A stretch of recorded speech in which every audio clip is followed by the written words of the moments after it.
Hai teens, jumpa kembali dalam acara TFC. Kali ini kita akan menyimak lagi tulisan Pendeta Nike Kusumawati dalam buku renungan Teen for Christ dengan judul Kasih dan Kemurahan Hati. Menurut Injil Lukas pasal yang ke-6 ayat 35-36. Bersama saya, Sema Krisnawiyata Aji, kader Pendeta GKI.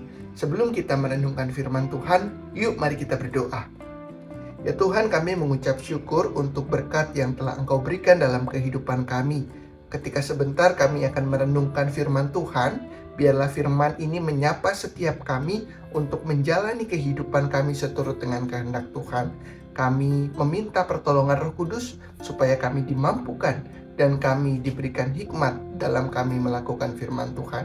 Inilah doa permohonan kami Tuhan. Kami naikkan doa ini di dalam nama Tuhan kami Yesus Kristus. Amin.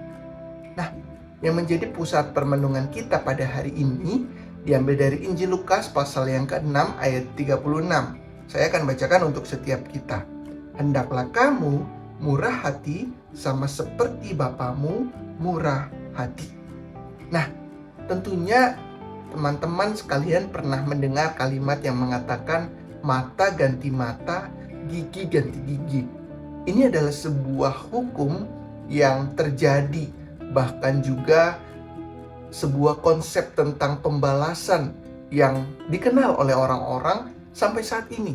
Hukum ini mengajarkan untuk membalas hal buruk sama seperti yang dilakukan orang kepada kita. Meski hukum ini banyak dianut oleh orang-orang sejak zaman dahulu hingga zaman modern sekarang ini, tetapi sesungguhnya hukum ini bertentangan dengan nilai-nilai Kristiani. Kita tidak diajarkan untuk membalas kejahatan dengan kejahatan, atau hanya melakukan kebaikan untuk orang yang berbuat baik juga kepada kita. Tetapi sebaliknya, kita sebagai anak-anak Tuhan diminta untuk menyatakan kasih kepada siapapun tanpa terkecuali.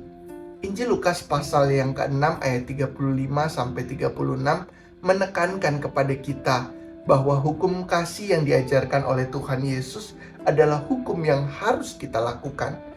Kita bukan hanya diminta untuk mengasihi orang-orang yang berbuat baik kepada kita saja, tetapi juga kita diminta untuk mengasihi musuh. Tentunya mengasihi semua orang tanpa terkecuali bukanlah hal yang mudah untuk kita lakukan. Apalagi mengasihi musuh kita yang telah melakukan perbuatan jahat sama kita. Wah, kadang kalau kita diminta mengasihi aja, rasanya sulit ya, kita mikirin kejahatan yang dia lakukan sama kita. Nah, teman-teman yang terkasih di dalam Tuhan, Tuhan Yesus sendiri sudah memberikan teladan yang begitu baik sama kita. Dia telah memberikan teladan kasih bagi setiap kita dengan mengasihi setiap orang tanpa terkecuali, tanpa peduli apapun yang melekat dalam mereka.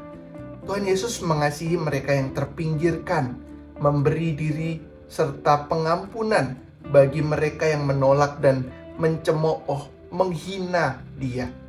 Kemurahan hati yang ditunjukkan oleh Tuhan Yesus, inilah yang harus kita teladani, sehingga kita tidak menjadi serupa dengan dunia, melainkan menjadi semakin serupa dengan Tuhan Yesus.